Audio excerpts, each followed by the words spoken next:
Hello YouTube, this is Rhino Dan. This is my first track day, my first lap on my first track day, and it was lead follow. I have an instructor, his name's Rob. He just took off and he did a really good job of helping me out throughout the day. I talked to him in the pits and stuff like that, very encouraging. First turn, you cannot apex the first turn or go in very fast because your tires are cold, and that's one of the rules at this track day. So you can't apex the first turn. So if we're going through this first turn really slow, it's because we're trying to let everything warm up first.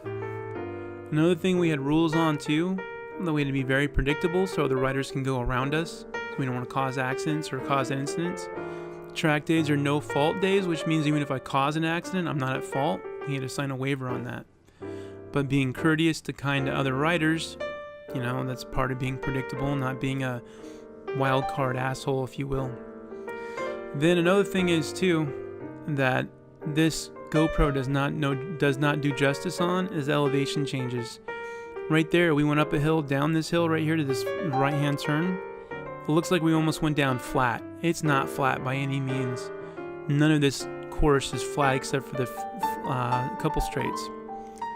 And this GoPro made it look like we were going up and down like no elevation changes at all, which is no justice. Like right here, we're coming down the carousel.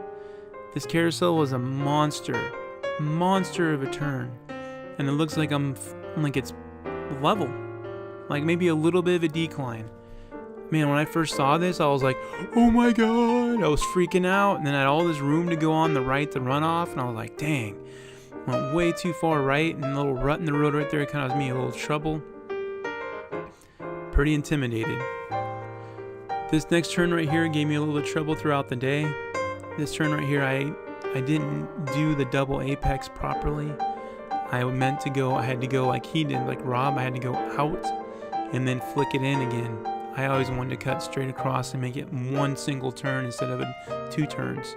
Something, you know, first track day, need to learn. A couple little things. Lines. My lines gotten better throughout the day. I was too rigid on the bike. I was very nervous. And I've definitely been faster on the street than I have in a track day. Even though the track day is 40 feet wide and there's all this room, it was intimidating. But it really helped my riding out a lot. And I'm going to make a bonus footage at the end to show you how much better I got on the street. One of the things I really liked about the track day is that no matter how bad I was, I felt like I was gradually having more fun. The first couple laps, not so much fun, but throughout the day, the smiles started getting bigger. I started having more fun, and towards the end of the day, I was having a great time. Very tired though, mentally exhausted, physically exhausted. And I was told that my first track day that I'm going to regret not going faster, and it's absolutely true. I wish I went faster. So here we go. Here's my bonus footage of me going faster on the street than I went into the track.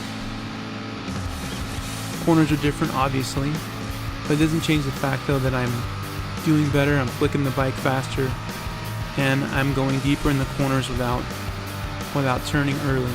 And that was one of my bad habits, was going out and turning early in for the turn. Like right here, I'd be turning early, like way back there. Now I'm turning later in the turns.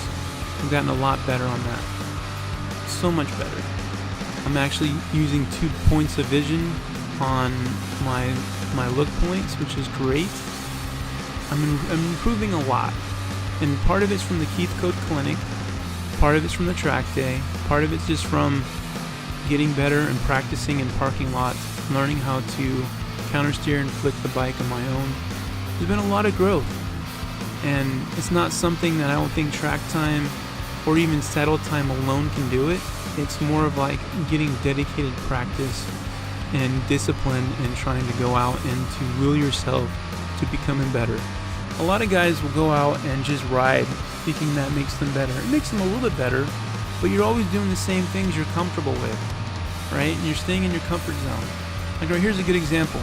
I'm going to come, and then at the last second I go over to the left. I never would have done that in the past. I actually do it again. Not here, but the next turn right here. I'm coming up, and I'm going to turn in way late. and the car shows up. But anyway, that's neither here nor there. Alright, my name's Rhino Dan. Thanks for watching, and the track and everything I've been doing this year has helped me become a better rider. Thanks for watching.